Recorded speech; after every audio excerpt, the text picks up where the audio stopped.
आइए बात करते हैं वृश्चिक लग्न की। जैसा कि आप सभी लोग जानते हैं कि किसी भी कुंडली में कुल 9 ग्रह होते हैं और 9 ग्रहों का अपना एक महत्व होता है, एक विशेष स्थान होता है और हमारे जीवन पर सभी ग्रहों का कुछ न कुछ प्रभाव पड़ता रहता है। कुछ अच्छा प्रभाव भी होता है तो कुछ बुरा भी प्रभाव होता है।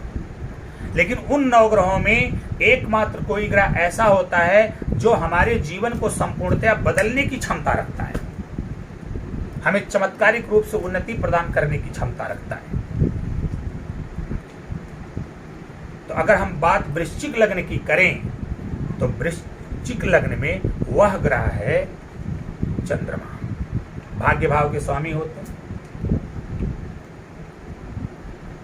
अगर हम अपनी कुंडली में चंद्रमा को शुभ कर लें, चंद्रमा को बलवान कर दें, चंद्रमा बलाबल में आ जाए, हमारे भाग्य का सपोर्ट मिल जाए, तो तय मान के चलिए कि जीवन में चल रही आने वाली समस्त समस्याएं, परेशानियां, बाधाएं, रोग, ऋण सब नष्ट होंगी। नौकरी नहीं लग रही, नौकरी लगेगी। प्रमोशन रुका हुआ, प्रमोशन होगा। व्यापार नहीं चल रहा है, व्यापार चलने लगेगा। व्यापार कर नहीं पा रहे हैं, व्यापार खोल नहीं पा रहे हैं, तो व्यापार के भी अवसर मिलेंगे। क्योंकि जब आपका भाग्य आपका साथ देने लगेगा तो दुनिया में कोई ताकत आपको हरा नहीं सकती, दुनिया में कोई ताकत आपको पीछे नहीं कर सकती। इसके लिए चंद्रमा को बलाबल प्रदान करने के लिए आप चंद्रमा के रत्न मोती को धारण कर सकते हैं। बस आपको ये देखना है कि चंद्रमा की स्थिति ठीक हो। इसके लिए किसी अच्छे ज्योतिषी से आपको परामर्श लेनी चाहिए। चंद्रमा की स्थिति ठीक होनी चाहिए, चंद्रमा अच्छे घरों में होने चाहिए, बुरे घरों में नहीं होने चाहिए, कम से कम 6, 8, 12 में नहीं होने चाहिए। आप किसी ज्योतिषी से परामर्श लेकर के मोती धारण करिए, निसंदेह आपका जीवन उन्नति की तरफ जाएगा।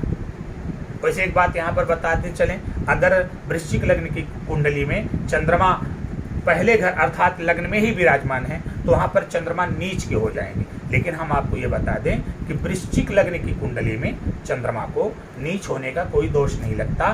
तो अगर आपकी वृश्चिक लग्न की कुंडली है और चंद्रमा केंद्र लग्न में ही बैठे हुए हैं तो वहाँ पर नीच के हैं और अगर उनका बल कम है तो आप आंख मूंद करके मोती रत्न धारण करिए, आपको कोई दिक्कत नहीं होगी। चमत्कारिक रूप से आपको लाभ की प्राप्ति होगी। तो आपको मोती अवश्य धारण करना चाहिए। और यदि चंद्रमा अच्छे घरों में नहीं है तो चंद्रमा के लिए आपको भगवान भोलेनाथ की उपासना करना चाहिए, उनका व्रत करना चाहिए और माँ समान स्त्रियों का सम्मान करना चाहिए और गाय को हमेशा कुछ न कुछ खिलाते रहना चाहिए। ये सब अवश्य करना चाहिए। मैं तो संक्षेप में इतना ही कहूँगा कि चाहे अच्छे भावों में चंद्रमा हो चाहे बुरे भावों में हो, लेकिन अगर आप वृश्चिक लग्न में हैं तो आपको भगवान भोलेनाथ की उपासना अवश्य करनी चाहिए। आपके जीवन में चल रही आने वाली समस्याएं, परेशानियां, बाधाएं, रोग, रेपू, ऋण सब नष्ट होंगे और आपका जीवन चमत्कारिक रूप से आगे बढ़ेगा।